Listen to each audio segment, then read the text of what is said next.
Interface. Okay, so this course, what we're going to cover is changing all of the icons and sliders inside of ZBrush to give you a different look. Okay, so we're going to be changing all this around. We can change these colors. We can also change the main blocks as well, which we're going to do inside of ZBrush.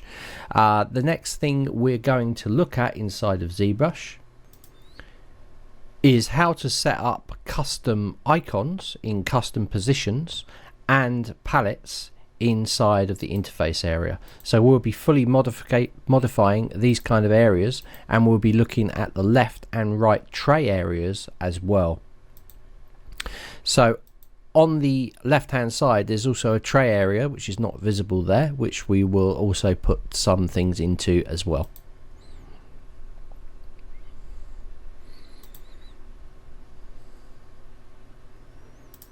So as well as that, I'll also be showing you how to create a top level menu item and a sub menu item of that level. I'll also be showing you how you can create a quick key to make that menu appear.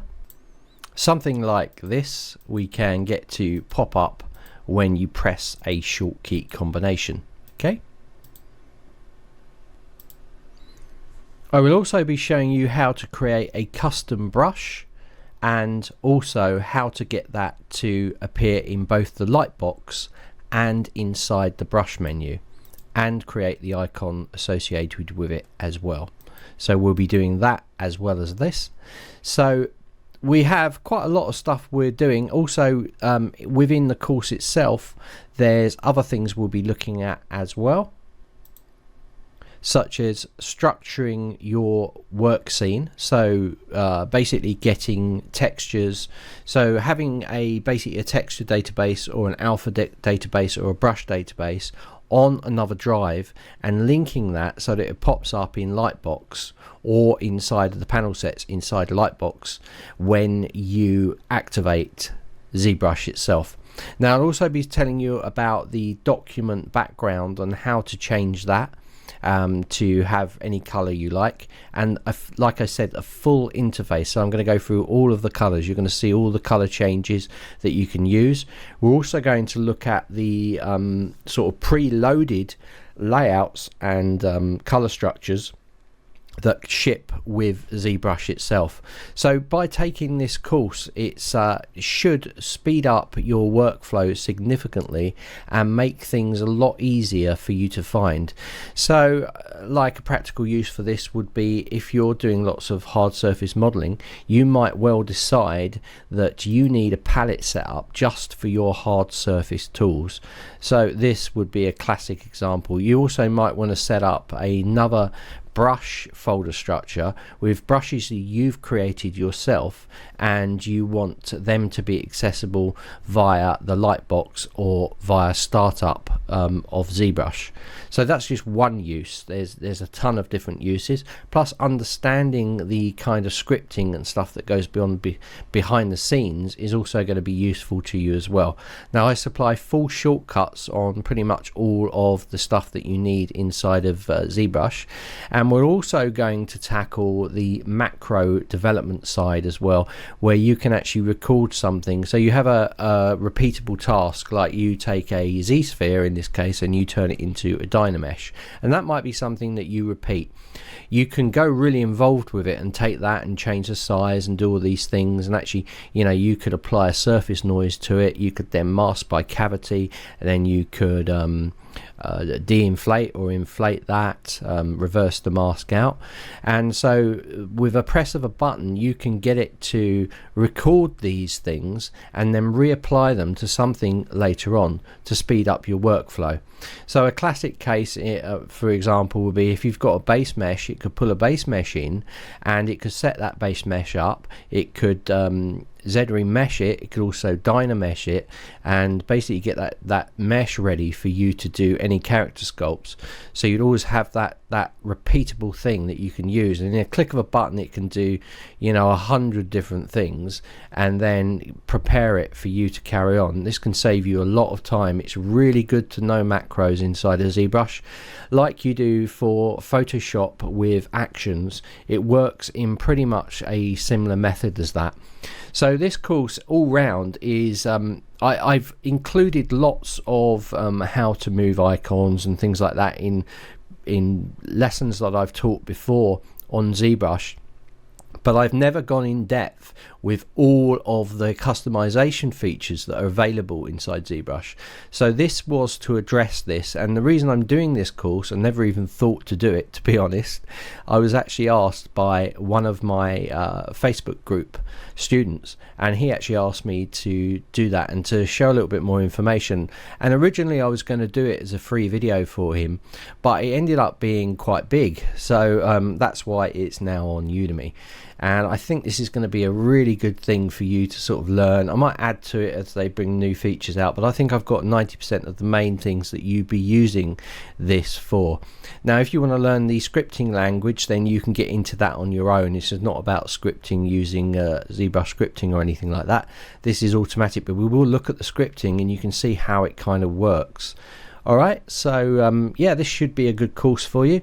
Other things that we'll sort of cover in here, but I'll actually do a little sculpt of a brush, a rock brush in this case, and I will turn that into a brush preset with the icon as well. So that's pretty good. That's a little bit out of the realms of customization, but if you want to customize brushes and stuff like that, then it falls back into that group as well. And like I said before, like having control over all of your assets are really important. I mean, I use a set of textures that I've got all folded up nicely. Like I've got grasses in one folder, I've got human figures in another folder, I've got flowers in another folder, bark for wood, rock, and I have those so that I can load them straight into Lightbox and I can view them all straight away.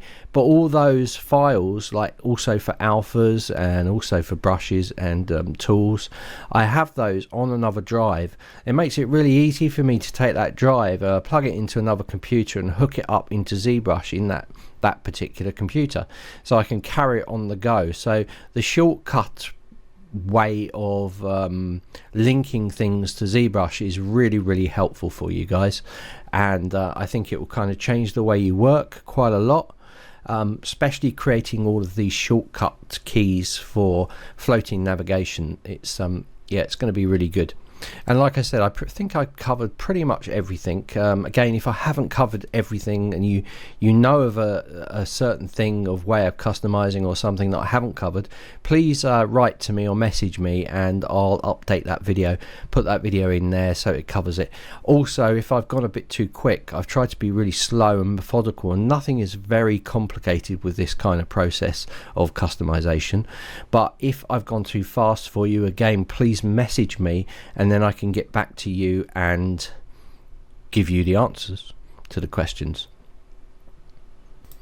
So like I said, ZBrush is absolutely brilliant at having the ability to customize literally everything inside of it, and since version 4 R8 they've made it retina ready as well, so it looks good on even small tablet devices as well as a big desktop or whatever you're using it for, or multiple desktops. Now, something I don't mention inside of the course is the fact you can drag lots of these layers, a bit like Photoshop, onto other monitors. So that might be a way that you want to clear the screen. Now, the other thing also, if you press the tab key on your keyboard, that will actually free up a lot of real estate. It's quite a useful key. If I'm working on my tablet, for instance, I use my tablet just for doodling, but if I'm working on my tablet, I often press the tab key, as I've got a keyboard attached to it, then it just allows me more space, and then I'll just use my shortcut keys to jump to some of these floating menus. So on a sort of movable or a mobile way of working, these tablets and this way of creating extra real estate is massively important for you.